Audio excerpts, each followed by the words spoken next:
TNPSC இப்போ ஒரு update கொடுத்துருக்காங்க. குரூப் 2ஓட ரிசல்ட் வந்து டிசம்பர் மாதம் வரும். மெயின்ஸ் எக்ஸாம் வந்து பிப்ரவரி மாதம் நடக்கும் அப்படிங்கிற மாதிரி ஒரு அப்டேட் கொடுத்துருக்காங்க. இப்போ இந்த ரீசெண்டாக கடைசியாக 1 இயர் லாஸ்ட்டாக நடந்த குரூப் 2 எக்ஸாமில் டிலே ஆனதுக்கப்புறம் அந்த பிரச்சனையெல்லாம் சரி பண்ணி இப்போ ப்ராப்பரான அப்டேட் வந்து டிஎன்பிஎஸ்சி கொடுத்துட்ருக்காங்கன்னு தான் சொல்லணும். மித்த எக்ஸாம்ஸ்க்கு எல்லாமே சீக்கிரம் ரிசல்ட் விடுறாங்க. இப்போ கடைசியாக நடந்த குரூப் 1ஓட ப்ரிலிம்ஸ் ரிசல்ட் ரொம்ப சீக்கிரமாகவே ஒரு 40-45 டேஸில் விட்டுட்டாங்கன்னு நினைக்கிறேன். ஸோ இப்போ டிஎன்பிஎஸ்சி வந்து பெட்டராக செயல்பட்டு இருக்காங்க. எனக்கு தெரிஞ்சு என்னோட பர்செப்ஷனில் இவங்க சொன்ன மாதிரி டிசம்பர் மந்த் கண்டிப்பாக ப்ரிலிம்ஸோட ரிசல்ட் விட்டுருவாங்கன்னு நினைக்கிறேன். இப்போது யார் மெயின்ஸுக்கு ப்ரிப்பேர் பண்ணுறது வேண்டாங்கிற கன்ஃபியூஷனில் இருப்பீங்க. அதுக்கு தான் ஒரு சின்ன கிளாரிட்டி கொடுக்கலாங்கிறதுக்காக இந்த வீடியோ. இப்போது எவ்வளோ கட் ஆஃப் அப்படிங்கிறது தான் பிரச்சனை. 140 போட்டாவே படிக்க ஆரம்பிக்கலான்னு சிலர் சொல்லுவாங்க. 135க்கு மேலே போட்டால் படிக்கலான்னு சொல்லுவாங்க. இல்லை 160 போட்டால் தான் படிக்கணும்னு சிலர் சொல்லுவாங்க. ஸோ என்ன பண்ணுறதுன்னு நீங்கள் கன்ஃபியூஸ்டாக இருப்பீங்க. படிக்கலாமா வேண்டாமா என்ன பண்ணுறது அப்படின்னு சொல்லிட்டு என்னோடய அபிப்பிராயத்தில் குரூப் 2ஏக்கு வந்து ஒரு 140க்கு மேலே கட் ஆஃப் வரலாம்.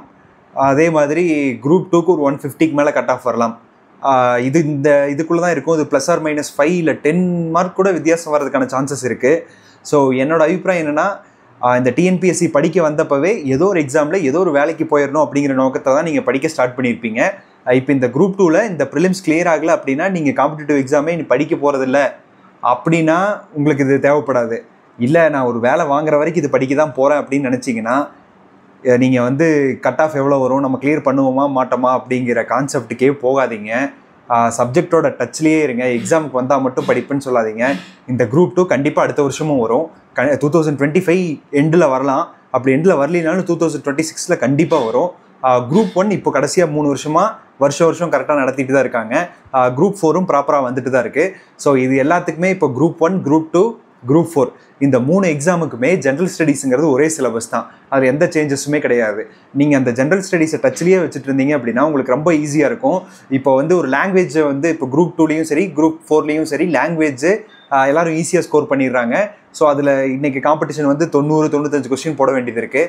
நமக்கு ஒரு அட்வான்டேஜ் எங்கே இருக்கும் அப்படின்னா, நம்ம வந்து ஜென்ரல் ஸ்டடீஸை போட்டுட்டோம் அப்படின்னா ஒரு அட்வான்டேஜ் இருக்கும். அதே மாதிரி மெயின்ஸும் இந்த தடவை குரூப் 2ஓட மெயின்ஸ் வந்து ரொம்ப எளிமையாக மாற்றிருக்காங்க. ஸோ அந்த சிலபஸையும் இப்போ இன்னொரு குரூப் 2ங்கிறது கண்டிப்பாக நடக்க தான் போகுது. என்னோட கருத்து வந்து இந்த டைமில் நிறையா இன்ஸ்டியூட்டில் ஃப்ரீயாக குரூப் 2 மெயின்ஸுக்கான குரூப் 2 2A அதுக்கான மெயின்ஸுக்கான ஐடியாஸ் வந்து சொல்லுவாங்க. நீங்கள் அதையெல்லாம் இப்போவே கேதர் பண்ணுங்கள். நீங்கள் கிளியர் பண்ண மாட்டேன் அப்படிங்கிறது இரஸ்பெக்டிவாக வச்சுட்டு இந்த தடவை கிளியர் பண்ணால் எப்படி படிக்க போகிறோம், இது அடுத்த தடவை கிளியர் பண்ணால் நம்ம எப்படி படிக்க போகிறோம்னு இப்போதிருந்தே பிளான் பண்ணுங்கள். இப்போ தான் சிலபஸ் எல்லாமே சேஞ்ச் பண்ணியிருக்காங்க. குரூப் 1க்கும் மேக்ஸ் எடுத்துகிட்டு எத்திக்ஸ் பேப்பர் வச்சுருக்காங்க. குரூப் 2க்கும் சிலபஸ் மாற்றிட்டு குரூப் 2ஏக்கெல்லாம் வந்து அப்ஜெக்டிவ் டைப் கொண்டு வந்திருக்காங்க. ஸோ வந்து சிலபஸ் இனி இன்னொரு 2-3 வருஷத்துக்கு சேஞ்ச் ஆகிறதுக்கு வாய்ப்புகள் ரொம்ப ரொம்ப ரொம்ப கம்மி. ஸோ ப்ரிப்பேர் ஆகுங்க. அடுத்து வரப்போகிற எக்ஸாமில் படிங்க. இன்னொன்று, நான் குரூப் 4 தான் படிப்பேன் அப்படிங்கிற மைண்ட் செட் வச்சுக்காதீங்க. கண்டிப்பாக இப்போ குரூப் 2ல் பாஸ் பண்ண இல்லை குரூப் 2ல் பார்டரில் இருக்க உங்களால் கண்டிப்பாக குரூப் 1லேயும் காம்படிஷன் கொடுக்க முடியும், உங்களாலையும் கம்பீட் பண்ண முடியும். ஸோ ஏன்னா எல்லாருமே ஒரு டிகிரி படித்தவங்க தான் இந்த எக்ஸாம்ஸ் எல்லாம் எழுதுகிறோம். ஒரு டிகிரி படித்தவங்க 10th ஸ்டாண்டர்ட் குவாலிஃபிகேஷன் இருக்க எக்ஸாமை நம்ம ஏன் பாஸ் பண்ணணும்னு நினைக்கிறோம். ஸோ மொத்தமாக என்ன சொல்கிறேன் அப்படின்னா, ஓவராலாக நீங்கள் கிளியர் பண்ணுவோமா மாட்டோமா, கிளியர் பண்ணால் தான் படிப்பேன் அப்படின்னு சொல்லி இருக்காதீங்க.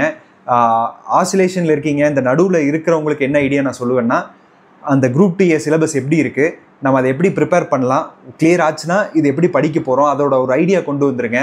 எப்படி படிக்கிறது அதுக்கான நோட்ஸ் எல்லாம் கலெக்ட் பண்ண ஸ்டார்ட் பண்ணிடுங்க. இந்த தடவை நீங்கள் கிளியர் பண்ணாட்டியும் அது அடுத்த தடவை யூஸ் ஆகும்.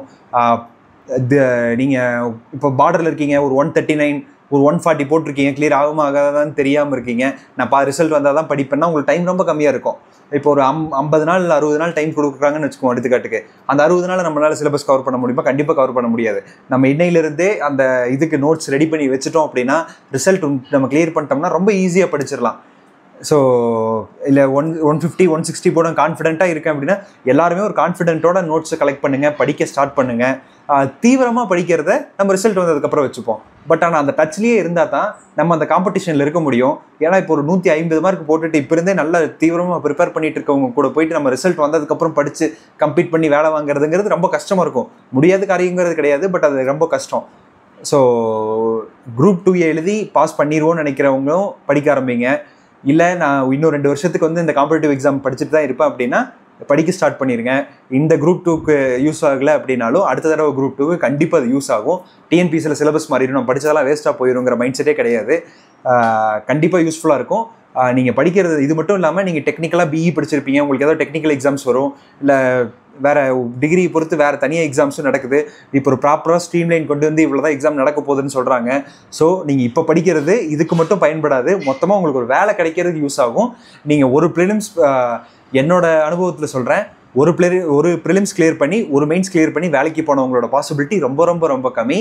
வேலைக்கு போனவங்க ஆல்ரெடி 2 எக்ஸாம் 3 எக்ஸாம் எழுதி எக்ஸ்பீரியன்ஸ்ட் ஆகிட்டு அதுக்கப்புறம் தான் எழுதியிருப்பாங்க. ஸோ இந்த தடவை கிளியர் பண்ணி நம்ம போயிடும் அப்படி நினைக்க வேண்டாம், அடுத்த தடவையும் படிப்பீங்க. ஸோ ஒரு ஃபுல் ஃப்ளெஜ்டாக நோட்ஸ் கலெக்ட் பண்ணுங்கள், படிக்க ஸ்டார்ட் பண்ணுங்கள், கண்டிப்பாக அது உங்களுக்கு யூஸ்ஃபுல்லாக இருக்கும். தேங்க்யூ.